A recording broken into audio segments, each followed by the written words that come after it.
So normally when I look at Twitter, right, I take every tweet with a grain of salt, right? Because 99% of the time, let's be honest, it is just nonsense being tweeted out, right? But we had a tweet here from 49ers in NFL News 24/7. By the way, I apologize for the banging in the background. They're working on my roof currently.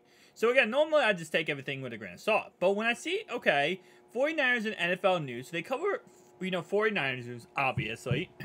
19,600 followers. They've been on Twitter since 2016. So this does look like a reliable source, right? So as I'm going on Twitter here, I'm going down and I see this bad boy right here. It says the Cincinnati Bengals inquired, meaning they attempted, with the 49ers regarding a potential trade for Brandon Allen per sources. Quarterback Joe Burrow is dealing with a lingering calf injury, and Cincy is considering adding a veteran quarterback depth. Now, I've talked about this at length. If we did add another quarterback, would we go with Will Grier, who we just picked up? Would we potentially go and trade for Cooper Rush, right? Because Cooper Rush has been very successful in the absence of Dak Prescott when he was injured. So, potentially, he could be the guy. Now, of course, Brandon Allen does have a, little reputation over here with the Bengals, as he did play for us for a good amount of time. And after his, stint in Denver, as they would say, kind of came to an end, it was time for him to move on, and he moved on to our team. Now, I will say overall-wise, and I think I speak for all Bengals fans here, no. No. No. Not again. Not again. Absolutely not again. Never gonna happen again. Listen, I am so thankful for his time that he gave to our team.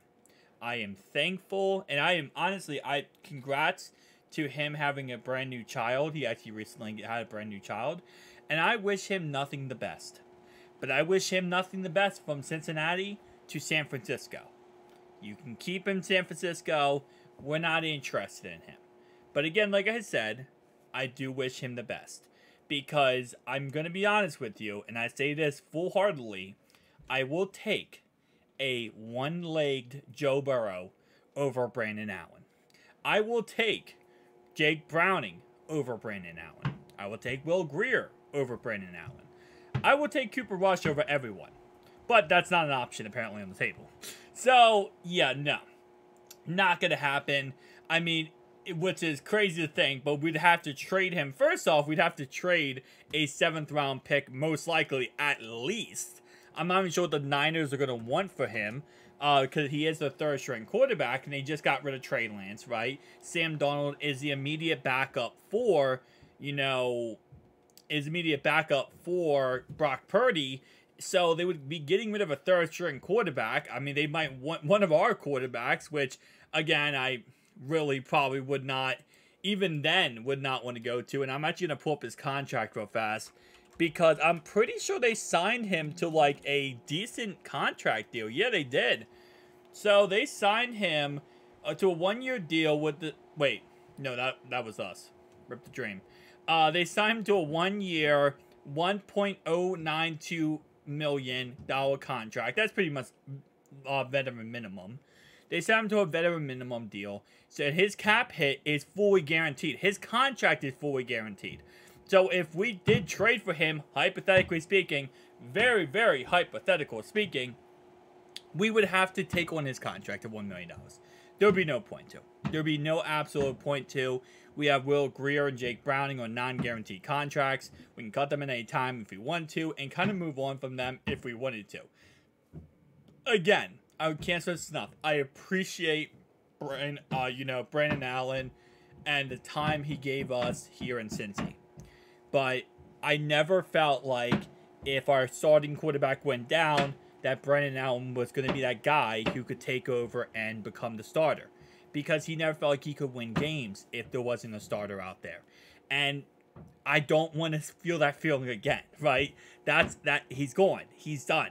We're moving on. We're trying to find a backup who is capable of being a starter if, and that, again, not replacing Joe, because there's no replacing Joe, but at least able to run this offense on a mediocre level, right? on somewhat of a level that we can at least get down the field, run the ball, pass the ball, and at least score field goals and play good defense, right? That's what we need. Brandon Allen is not the guy. So if there was inquiries or there was conversation or talks, I'm hoping those talks are going like that, because it simply is not the choice, not the correct choice in my opinion, to go after Brandon Allen again. You know, it happened. We went for it for a couple years. It never worked out, and I don't think it's ever going to work out. He just is not really that good of a quarterback, and that's why he's a third-string quarterback for, like, 49ers right now. And that's, again, like I said, great person, great guy, great character, great everything. Just isn't the guy at quarterback. Which is not a really big deal. I mean, at the end of the day, he's still getting paid $1 million to be a third-string quarterback. You know, and I always say for backup quarterbacks, you know, go get your money, my man. Go get your money. But just don't get your money here. we don't need you here, man. We appreciate you for your time spent here, but please stay over there, right? So, with that being said, I saw that today. I thought that was, at first I thought it was like, oh yeah, this is fake news. This is bullcrap. Come on now. What, we would never do this. And then I saw, like, it's actually a reliable news source, and I'm like, hold up, this is actually somewhat reliable. I don't like this. I don't like this. There's not many things I would see Bengals news-wise and sit here and be like, what? No. No. Like, we can send him a get well card. Oh, no, I mean, I guess he's not really sick or hurt, but we can send him, like, a thank you card, like, you know, because he did great for, well, he played for us. He definitely did that part, okay? He 1000%, no doubt about it, he definitely played for us. The rest of it, I don't know, but he definitely played for us. So we can send him a card saying, like, thank you for playing for us, you know, and we hope your time in San Francisco is great, even though you're, like, a third-string backup, which at the time, he was actually a fourth-string backup at one point, and then they traded away Trey Lance. So, like, there was a situation when he was actually a fourth-string backup, and then they traded away Trey Lance, and now he is the third string, I guess. Yeah, he's actually the third string for them. So, again, like I said, shout out to Brandon Allen for getting that bag, for making that money. But, as you can see, when he did play for us in a short stint, he was 1-5. And to those who are saying that our backups cannot win, you know, won't be able to win at all in any way, you know, if we did, you know, sit down Joe for 4 weeks, I promise you one thing. He's not going to be the answer. You know, that's not the answer to your problem. That's another problem you're going to be creating. And the solution, I don't know. Guys, remember, I will be live this upcoming Monday night for the Ring of Honor game. So I appreciate you guys as always. Who day? I'll see you guys next one. Peace out.